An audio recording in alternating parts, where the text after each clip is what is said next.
What's poppin' YouTube, and welcome back to the Romulus Rant. Today's installment is episode 2 of my proof series.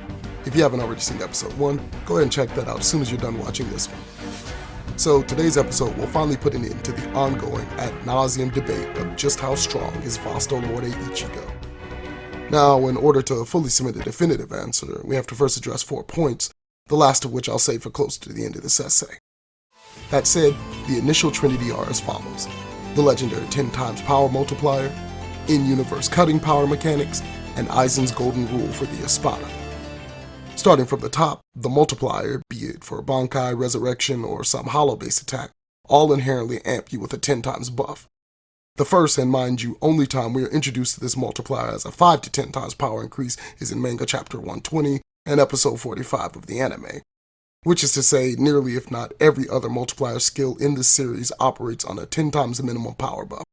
Nowhere in the entire series of Clorox Bleach is there an example of a mastered Bankai with only a 5 times multiplier, while both Fall Standing and Ichigo's Bankai are heavily applied or flat out stated as a 10 times multiplier.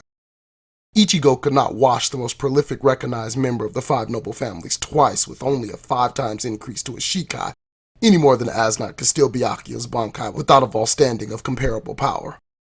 But wait, there's more. Kisuke Urahara was extremely clear in that his technique would cause Ichigo to master his Bankai in 3 days, not simply achieve it. The fact that it takes 100 years to achieve a Bankai and another 10 to master it is all the supplemental evidence you should need to rationalize this much any further. Ichigo masters his Hollow Mask in his battles against Grimjaw, evidenced by the transcendent being that created him, meaning that its multiplier is definitely at least a 10. This is backed by the fact that he remains relative to Grimjaw throughout their entire rivalry. Allow me to explain. So, Tosen states and then demonstrates that Hollification is superior to Bankai in the FKT arc. So even if all Bankai are not a 10 times multiplier, Resurrections most definitely are. This means that by default, an unmastered Hollification is a 5 times multiplier, and that a mastered version is a 10 times multiplier, if not more in both respects. Ichigo gets cock-slapped by Grimjaw when they first meet, only to relatively match him with his mass multiplier. The reason the unmasked multiplier applies here is because Grimjaw only had 1 arm, i.e. Grimjaw was only at half power at the time. There are numerous different instances throughout the entire Clorox series run where a character's power is doubled or cut in half by the addition or the loss of an arm, from Kenpachi nearly one-shotting Northra, Old Man Yama losing a battle to Yaki previously won, Yami and Grimjaw nearly being kicked out of the Espada, or Urahara outright stating that the spirit portals of all Soul Reapers are in both hands. Losing one of these is a loss in access to half of your power. As a quick aside, relative power speaks to someone still close enough in power to actually cut an opponent, as opposed to having their hacks or DC negated. So basically, in order to be considered relative in power, your spiritual pressure has to be within a 5 times power margin. Anything less than that has consistently been shown as a blitz or a wash or fold. This is further cemented by a mastered Hollification Ichigo being relative to a 2-armed Grimjaw Resurrection. Then, after a quick Zenkai boost from his battle with Grimjaw, making him 10 times stronger than during their battle, Ichigo dons his mask again, becoming 10 times stronger than his new power, i.e. relative to Ukiura in base. I won't even acknowledge the part of the community that doesn't believe that Ichigo routinely receives Zenkai, aka power level boosts beyond this, as multiple opponents have stated as much, including Grimjaw, Norethra, Ukiura, and Aizen. Let alone the fact that his upper limitless growth is literally the reason the Vanguard considered him a war potential.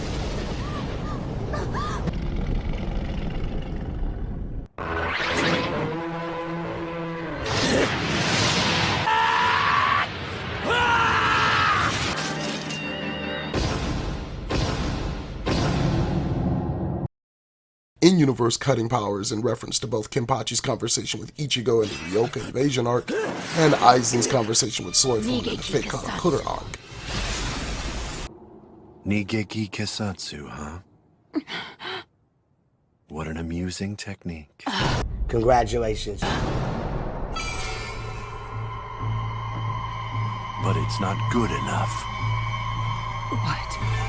You played yourself. A Soul Reaper battle involves spirit energy. I can easily overwhelm your silly power by accessing my own spirit energy. Kenpachi clarifies that when 2 spiritual pressures collide, if the superior race she far outclasses the inferior one, all damage is negated from the inferior spiritual pressure. And then Aizen revealed that this even applies to power hacks, both of which are corroborated by Kenpachi's inability to cut Norita's hero, his hack's ability, until he raises spiritual pressure by utilizing both of his Reishi portals.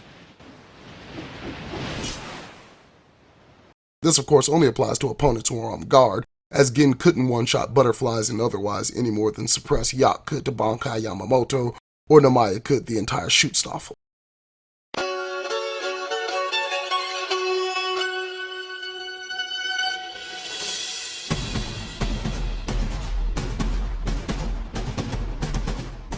Finally, for the moment at least, Chair-sama's golden rules. Firstly, and in no particular order, that no Espada above rank 5 can perform a resurrection under the canopy of Las Noches. And secondly, that no Espada whatsoever is to fire Gran Rey Zero under the canopy of Las Noches. Why? Because either act would destroy the entire fortress. Even if your argument is that Godzin was only referring to the destruction of the canopy, which is fucking fucked-hearted and wrong, the dome still makes up roughly 30% of Las Noches, and, given that the interior has its own star and planetary fucking curvature, it's obviously a pocket dimension hilariously larger than the outside. And a Espada release for a Gran Rey Zero that could destroy that much interior surface area far outclasses the DC to take out the entire outer fortress. The outside of Las Noches is so large, it would take 3 days to walk to the gate from the edge they were at. Assuming Las Noches has 2 to 4 gates, while placing Team Clorox at the edge of the fortress means a 3-day journey from their starting point to the center of one side, i.e. 6 days from one edge to the other, and a grand total of 24 days to circle the entire 4-sided city. According to the original calc I stumbled upon, the average person walks around 1.4 meters per second. We multiplied that 6 days by 24 for 144 hours. We multiplied the 60 to get about 8,600 minutes.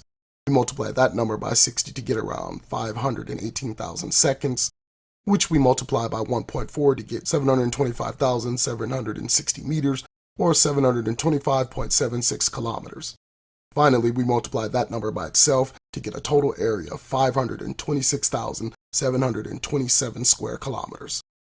For comparison, the city of Los Angeles, the largest U.S. city in terms of horizontal surface space, is 1,215 square kilometers, making Las Noches roughly 450 times its surface area. That's 50 times larger than the Hawaiian mainland, 5 times larger than Iceland, and 1.2 times the surface area of the state of California. According to my personal trainer, who likely fathered Idris Elba, Ryan Reynolds, Brad Pitt, and The Rock all in the same fair maiden, he can walk at a pace of 10 minutes per kilometer, or roughly 140 kilometers per 24 hours, i.e. 840 kilometers, which is over 700,000 square kilometers, or roughly 1.5 times the size of California. Even according to Google Maps, which is so dependable BT dubs, you can average a 218-mile or 350-kilometer walk in 3 days. Multiply that by 2 and you're just 25 kilometers shy of the original 6-day travel estimate, i.e. 490,000 square kilometers, which is still 1.15 times larger than the Sunshine State. Consider then that Ichigo, who could run on a treadmill non-stop for 5 days straight, evidenced by a much weaker Uryu training for 7 days straight for the Sanrei glove, ran towards Las Noches for so long he got exhausted, and still couldn't discern if they'd gotten any closer to the fortress due to its sheer enormity. 840 kilometers, or simply 700 kilometers, is still nearly the length of California north to south. Read my lips. No, wait, that doesn't work. Read my font. Las Noches is virtually California by California in size. Should you require even more context than a handful of separate, verifiable, independent sources, which almost perfectly corroborate the word of a former Espada, coupled with Ichigo becoming exhausted from running so long, each Espada literally having enough land for a Burj Khalifa or more, and the fact that the interior horizon has actual fucking curvature, Tyke Kubo personally told me to say fuck you. So let's recap. Each Espada was powerful enough to destroy Las Noches with a Gran Rey Zero. Ichigo has mastered his Bankai and Holification by the Hueco Mundo arc, i.e. a 10 times multiplier to both forms. Resurrection is comparable if not blatantly superior to Bankai, and each Espada chronologically is at least as powerful in base as the rank below them is in release. Ichigo Kurosaki. It's pointless. You cannot defeat me. Which means Ukiura in base was casually 100,000 times more powerful than Aden Yero, who Hyuga destroy California by California with his Grand Race Zero. No. Awakening Kenpachi withstanding, Shinsui and Jushiro are heavily implied multiple times throughout the series as the strongest captains of the Gotei 13, an argument only strengthened by Kyoraku telling Stark that Bankai Toshiro still needed 100 years to be relative to him in power. Couple that with the new captain commander being the only member of the Gotei 13 who hadn't trained prior to clapping the first or second most powerful Shustaffel member while near death and depletion is Ryatsu, and the power gaps necessary for the face-offs we saw in the fake Karakura Town arc line up perfectly. Soifun would be in full Skeletor cosplay right the fuck now, if not for the holified god Aikido helping her jump Baragon like Mojo Jojo in an episode of the Powerpuff Girls. Anyways, man, thanks for checking out part 1 of the video.